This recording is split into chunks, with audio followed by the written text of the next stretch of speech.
સુરતમાં વીર નર્મદ દક્ષિણ ગુજરાત યુનિવર્સિટી કેમ્પસમાં ભોજનની ખરાબ ગુણવત્તાને લઈ હોબાળો મચ્યો હતો।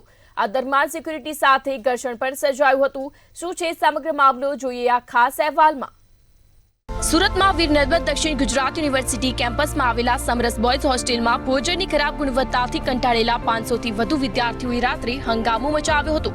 ભોજનની ગુણવત્તા અંગે અનેક વખત રજૂઆત છતાં કોઈ નિકાલ ન આવતા વિદ્યાર્થીઓના અસંતોષનો જ્વાળામુખી ફાટી નીકળ્યો હતો। આ દરમિયાન સિક્યુરિટી સાથે પણ ઘર્ષણ સર્જાયું હતું।